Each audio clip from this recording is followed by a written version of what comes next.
Hello viewers, எல்லாரும் எப்படி இருக்கீங்க? நம்ம இப்போ செடிகளுக்கு உரம் ஊற்ற போகிறோம். என்னங்கன்னா 2 நாளாக மழை பெஞ்செல்லாம் எந்த தண்ணியுமே கொடுக்கல. அதனால செடிகள் மேலே சின்ன சின்ன இந்த பூச்சிகள்லாம் இருக்குது.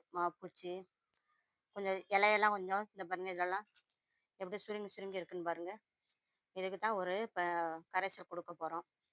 நேற்று விவர்ஸ், இந்த பாருங்க செம்பருத்தி பூ பொன்னாங்கண்ணி கீரையை ஃபுல்லும் எடுத்து ஒரு மண் சட்டியில் கொஞ்சம் தண்ணியை ஊற்றி இந்த வேரெல்லாம் போட்டு வச்சுருக்கேன். அந்த மண்ணை காய போட்டிருக்கேன். மண் காஞ்சதுக்கப்புறமா அதில் என்ன செய்யணும், இந்த இதெல்லாம் எடுத்து அடுத்தாப்புல கோகோபீட் எல்லாமே போட்டுன்னு ஒரு 5 க்ரோ பேக் இருக்குல்ல, அதில் நட்டு விடணும். இதில் ரோஸ் கன்று நட்டு விட்டோம்னா விவர்ஸ், இங்கே பாருங்கள் அதுக்குள்ளே எத்தனை செடி முளைச்சிருக்கு பாருங்கள். தெரியுதான் பாருங்கள்.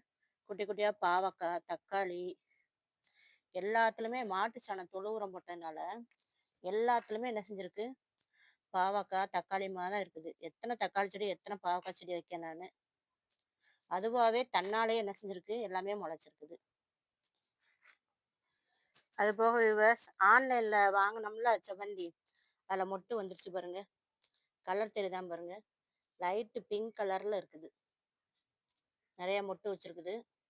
2 3 எடுத்து நான் தொட்டி மாற்றி வச்சுருக்கேன். அதே உங்களுக்கு காமிக்கேன். இங்கே பாருங்க விவர்ஸ், எனக்குள்ளே தான் வெயில் வரும். அதனால் என்ன செஞ்சுருக்கேன், தொட்டியை மாற்றி இங்கிட்ட எடுத்து வச்சு இந்த செடி இந்த தொட்டியில் இருந்து இந்த தொட்டிக்கு மாற்றிருக்கேன். இன்னொரு தொட்டியில் இதே மாதிரி தொட்டியில் இருந்ததை தூக்கி இந்த இருங்க பெருசில் வச்சுருக்கேன். பெருசில் வச்சோம்னா நிறைய பூக்கள் வரும். அதுக்காக தான். அதுபோக பாவக்காய் கொடியும் இந்த பக்கம் தூக்கி வச்சிட்டேங்க. இந்த இடத்துல நல்லா வெயில் அடிக்குது. இங்கே பாருங்க, பாவக்காவும் கிடக்கு பாருங்க, வரிசையாக கிடக்கு பாருங்க. 1 2 இந்த பாருங்க, தெரியுதா உங்களுக்கு? அப்படியே வரிசையாக பாவக்காயே கிடக்குது. இதே இன்னும் 2 நாள் கழிச்சு என்ன செய்யணும், அறுவடை பண்ணணும். வாங்க இப்போ ஃபெர்டிலைசர் கொடுப்போம் நம்ம செடிகளுக்கு. வீடியோவை ஸ்கிப் பண்ணாமல் பாருங்க விவர்ஸ். வேறு ஒன்றும் இல்லை, நேற்று சோறு வடித்த தண்ணி இது. இதை என்ன செய்யணும், நம்ம தண்ணியில் கலந்துக்கிடுவோம். இதில் என்ன செய்யும், நுண்ணுயிர்கள் நிறைய பெருகும். அதுபோக தயிர், புளிச்ச தயிர் ஒரு 2 நாளாக உள்ள புளிச்ச தயிர் ஃப்ரிட்ஜில் கிடந்துச்சு, அதை எடுத்திருக்கேன். அதை என்ன செய்வோம், இதில் ஊற்றிட்டு செடி மேலே என்ன செஞ்சு விட்டுறணும், தொளிச்சு விட்டுறணும். தொளிச்சு விட்டோம்னா சரி, செடி மேலே பூச்சிகள் வராது. இந்த பூத்த பூ எல்லாமே என்ன செய்யும், நமக்கு காயாக மாறும். இந்த புளிச்ச நம்ம வடிதண்ணி வச்சுருக்கோம்ல, அதுவும் ஊற்றலாம். இல்லைன்னா பழைய சோறு தண்ணி இருந்தால் கொடுக்கலாம். பழைய சோறு தண்ணி இல்லை, அதனால நம்ம இதை கொடுத்துருவோம். மாடுக்கு ஊற்றுவேன் தண்ணியை. நேற்று கொஞ்சம் தான் இருந்துச்சா, சரி நம்ம செடிக்கு கொடுத்துருவோம். நான் மாடு இங்கிட்டு வளர்க்காங்க, அவங்கள்ட்ட கொண்டு என்ன செஞ்சு விட்டுருவேன், கொடுத்துட்டு வந்துடுவேன்.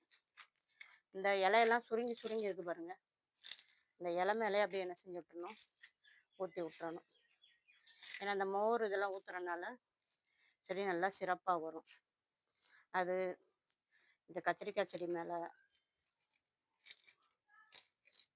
இந்த செவ்வந்தி பூவுக்கு, கருவேப்பிலை கன்று, அது மாதிரி தக்காளி செடியவும் 2 3 இடத்துல மாற்றி வச்சுருக்கேன். அதுலேயுமே பூ காய் வரப்போகுது. இங்கே பாருங்க விவர்ஸ், தக்காளி செடி சாஞ்சிக்கிட்டே போச்சுல, ஒரு நூலை வச்சு கட்டி ஒரு கல் எடுத்து கட்டி இந்த சுவரில் வச்சுருக்கேன், சாயாமல் இருக்கட்டும். எவ்வளோ பெரிய கம்பு கொடுத்தாலும் அதால் நிற்க முடியலை. அதனால் என்ன செஞ்சேன், கல்லை வச்சு கட்டி வச்சுட்டேன். இங்கனக்குள்ளே ஒரு தக்காளி செடியை தூக்கி வச்சுட்டேன். இன்னொரு தக்காளி செடியை தரையில் நட்டு விட்டுட்டேன். தக்காளி செடிக்காக நிறையா தொட்டி வச்சுருக்கோமா, எல்லாத்தையும் தரையில் வச்சு விட்டோம்னா கொஞ்சம் நல்லா பெரிய பெரிய தக்காளியாக வரும்ல. இதில் பாருங்கள், இந்த கொடி பீக்கங்காய் கொடி இதில் ஏறுது. அதுபோக சுரக்காய் கொடி இதில் ஏறுது. நேற்று ஒரு கருவேப்பிலை குச்சி உடைஞ்சிருச்சு, அதை எடுத்து என்ன செஞ்சு விட்ருக்கேன், ஊனிட்டு அதில் எல்லாம் போகட்டும்னு விட்ருக்கேன். இந்த பாவக்காய் கொடி இப்படியே மரத்தில் ஏறுறாங்க. இங்கனக்குள்ள ஒரு பீக்கங்காய் கொடி வருதுன்னு சொன்னேன்ல, இந்த இருக்கு பாருங்க, இது என்ன செய்யும், மரத்தில் போட்டுன்னு விட்ருக்கேன். கத்திரிக்காயும் எவ்வளோ சூப்பராக வந்திருக்குன்னு காமிக்கேன் உங்களுக்கு. அப்படியே இந்த தண்ணி என்ன செஞ்சு விட்ருவோம், பீக்கங்காய் கொடிக்கு அடியில் கூட கொடுத்து விட்ருவோம். இந்த கத்திரிக்காய் செடி மேலே, இந்த தக்காளி செடி மேலே, இன்னும் இதெல்லாம் கொஞ்சம் கொஞ்சம் மாப்பூச்சி வர ஆரம்பிச்சிருவாங்க. பூ வந்துருச்சுன்னா சரி, இந்த மழை பெஞ்சோடனே நல்லா தழுக்குதா, பூ வந்து என்ன செஞ்சுட்டுரும், இந்த இடத்துல தக்காளி செடி படுத்து படுத்து கிடந்து கத்திரிக்காய் செடி அங்கே பாருங்க எப்படி காஞ்சி போச்சு வெயில் படாமல். அதனால எடுத்து கட்டி வச்சுருக்கேன். நான் அதை கட் பண்ணி விட்டேன்னா புது இலைகள் வரும். புதுசாக அடுத்து பூ பூத்து காய் கேட்க ஆரம்பிச்சிரும். இங்கிட்டு இருக்க தக்காளி அப்படிதான் விவர்ஸ். இது வந்து கடல கட்டி என்ன செஞ்சு விட்ருக்கேன், நட்டவன் நிப்பாட்டி வச்சுருக்கேன். இங்கிட்டு இருக்க ஒரு தக்காளி செடி இருந்துச்சு, அதை கருவேப்பிலை மரத்தோட என்ன செஞ்சுருக்கேன், கட்டி விட்ருக்கேன். இப்போ என்ன செய்ய எல்லாத்தையும் அப்படியே கட்டி கட்டி விட்டாதான் சிறப்பாக இருக்கும். உங்களுக்கும் பாருங்கள் பட்டர் பீன்ஸ் வந்துருச்சு பாருங்க. தெரியுதான்னு பாருங்க. இல்லை வரிசையாக பட்டர் பீன்ஸ் வரிசையாக கிடக்குது. நேற்று இந்த கீரையெல்லாம் பிடுங்கணும்ல விவர்ஸ், அதில் கொஞ்சம் மண்ணெண்ணெய் நிரப்பி புதினா குச்சை ஊனி வச்சுருக்கேன். தொட்ட கீரைக்கு பதிலாக புதினா அதில் ஹார்வெஸ்ட் பண்ணுவோம் அப்படின்னு. நான் மல்லி முளைக்கலை. இங்கே பாருங்கள் வெந்தயக்கீரை நல்லா சிறப்பாக வந்துருச்சு பாருங்கள். அரைக்கீரை இந்த வந்துருச்சு பாருங்கள், எவ்வளோ சூப்பராக இருந்திருக்கு பாருங்கள். அது கூட கொஞ்சம் பெருசு பெருசாக இருக்கிறதெல்லாம் தக்காளி செடி விவர்ஸ். இங்கே பாருங்கள், இதில் எத்தனை தக்காளி செடி வந்திருக்கு பாருங்கள். 4 5 தக்காளி செடிக்கிட்ட வந்து பாவக்காய் செடி ஒன்று வந்திருக்கு பாருங்கள். தக்காளி செடியும் பாவக்காய் செடியும் நிறைய வருது, தொல்லை தான் பண்ணுது நம்மளை.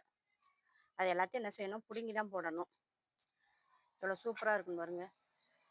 வீடியோ பிடிச்சா லைக் பண்ணுங்க, சப்ஸ்கிரைப் பண்ணுங்க. ஜோதி ஃபார்மிங்க கமெண்ட் பண்ணுங்க. இங்கே பாருங்க கத்திரிக்காய் நல்லா எப்படி கிடக்குன்னு பாருங்க.